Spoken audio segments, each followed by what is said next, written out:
Hello दोस्तों, आज हम बात करेंगे क्रिकेट के दिग्गज खिलाड़ी रिकी पॉन्टिंग की, जो अब पंजाब किंग्स के नए कोच बन गए हैं। रिकी पॉन्टिंग जो एक शानदार ऑस्ट्रेलियन कैप्टन रहे हैं और पहले से ही आईपीएल में कोचिंग का एक्सपीरियंस रखते हैं, अब पंजाब किंग्स को एक नई दिशा देने की कोशिश करेंगे। उनकी कोचिंग में दिल्ली कैपिटल्स ने 2020 में आईपीएल के फाइनल तक का सफर तय किया था। अब देखना होगा कि क्या रिकी पॉन्टिंग अपनी कोचिंग स्किल्स के दम पर पंजाब को चैंपियन बना सकते हैं। चलिए जानते हैं कि इंडिया में फॉरेन कोच का क्या असर हो रहा है और भारतीय खिलाड़ियों के परफॉर्मेंसेस में उनका क्या रोल रहा है।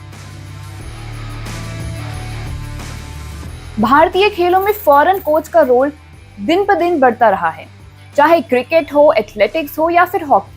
फॉरेन कोच ने भारतीय खिलाड़ियों को इंटरनेशनल लेवल पर भी कंपटीशन करने के लिए तैयार किया है। क्रिकेट में डंकन फ्लेचर की कोचिंग में भारतीय टीम ने 2013 में आईसीसी चैंपियंस ट्रॉफी जीती थी। इसी तरह गैरी क्रिस्टन के गाइडेंस में भारत ने 2011 का वर्ल्ड कप जीता। इन फॉरेन कोच ने टीम को एक नई दिशा दी और खिलाड़ियों के खेल में सुधार किया, जैसे कि एथलेटिक्स में क्लॉस बार्टोनीज की कोचिंग में नीरज चोपड़ा ने टोक्यो ओलंपिक्स में गोल्ड मेडल जीता। ये भारत के लिए एक हिस्टोरिक मोमेंट था। इन कोचों ने न केवल टेक्निकल इंप्रूवमेंट किए बल्कि खिलाड़ियों को मानसिक रूप से भी बहुत मजबूत बनाया। हाल ही में पेरिस 2024 ओलंपिक्स की तैयारी के लिए भारत में 6 नए कोच को अपॉइंट किया। इनमें जर्मनी के स्टीफन र्यूमैन और फिनलैंड के कीमो किनुमन शामिल हैं। स्टीफन र्यूमैन जो एक बायोमैकेनिक्स एक्सपर्ट हैं, अब रोटेशनल थ्रोअर्स जैसे कमलप्रीत कौर और तेजिंदर पाल सिंह टूर को ट्रेन करेंगे। कमलप्रीत ने टोक्यो ओलंपिक्स में 6th पोजीशन अचीव किया और अब स्टीफन की कोचिंग से उन्हें अपनी टेक्निक और परफॉर्मेंस में इंप्रूवमेंट की उम्मीद है। कीमो किनुमन जो एक फॉर्मर वर्ल्ड चैंपियन है, अब इंडियन जैवलिन थ्रोअर्स को ट्रेन करेंगे। हालांकि नीरज चोपड़ा अपने मौजूदा कोच डॉक्टर क्लॉस बार्टोनीज के साथ रहेंगे, जिनकी कोचिंग में उन्होंने टोक्यो में गोल्ड मेडल जीता। इन नए कोचों की अपॉइंटमेंट से भारतीय एथलीटों को नई टेक्निक्स और पर्सपेक्टिव्स मिलेगा, जो कि उन्हें हाईएस्ट लेवल पर कंपटीशन करने में मदद करेगा। भारतीय खिलाड़ियों के परफॉर्मेंस पर फॉरेन कोच का अच्छा इम्पैक्ट पड़ा है।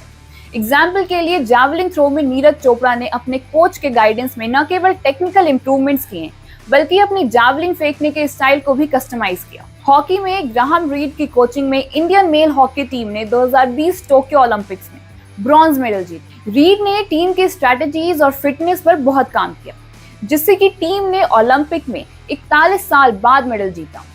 एथलेटिक्स में अंजू बॉबी जॉर्ज भी मानती हैं कि एक अच्छे फॉरेन कोच के साथ लंबे समय तक ट्रेनिंग से खिलाड़ियों को उनकी टेक्निक्स में इंप्रूवमेंट करने को और इंटरनेशनल कॉम्पिटिशन्स में एक्सीलेंस अचीव करने में मदद मिलती है। इंडियन कोचेस भी अब वर्ल्ड लेवल पर अपनी पहचान बना रहे हैं। रवि शास्त्री, जिन्होंने इंडियन क्रिकेट टीम को 2017 से 21 तक कोच किया, अब फॉरेन टीम्स के लिए एक पोटेंशियल कोच के रूप में देखे जा रहे हैं। उनकी कोचिंग में भारतीय टीम ने कई इंपॉर्टेंट सीरीज में जीत हासिल की। इसी तरह इंडियन कोचेस को फॉरेन में क्रिकेट लीग और दूसरे खेलों में कोचिंग के मौके मिल रहे हैं। ये इस बात का संकेत है कि इंडियन कोचेस में भी इंटरनेशनल लेवल पर कंपटीशन करने और टीमों को सफल बनाने की कैपेसिटी है। तो फ्यूचर में इंडियन खेलों में फॉरेन कोच का रोल और भी इंपॉर्टेंट हो सकता है। SAI sport authority of India ने 2024 और 28 ओलंपिक्स की तैयारी के लिए फॉरेन कोचेस के कॉन्ट्रैक्ट्स का एक्सपेंशन किया है। इसका एम है एथलीटों को बेस्ट ट्रेनिंग और कंटिन्यूअस सपोर्ट देना।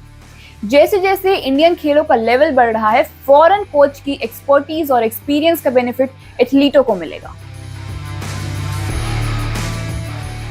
दोस्तों, रिकी पॉन्टिंग जैसे दिग्गजों का इंडियन टीम में कोच बनना और फॉरेन कोचेस का इंडियन एथलीटों को ट्रेन करना हमारे खेलों के लिए एक बहुत ही बड़ा और पॉजिटिव स्टेप है।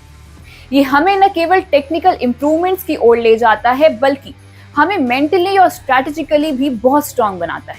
फ्यूचर में इंडियन कोच भी अपनी पहचान बनाते रहेंगे और भारतीय खेलों को नई हाइट्स तक ले जाएंगे। हमारे खिलाड़ियों की सक्सेस इस बात का प्रूफ है कि हम बेस्ट के साथ काम करते हैं तो हम भी बेस्ट काम कर सकते हैं। आपके इस मुद्दे पर क्या राय है, हमें कमेंट सेक्शन में जरूर बताइए।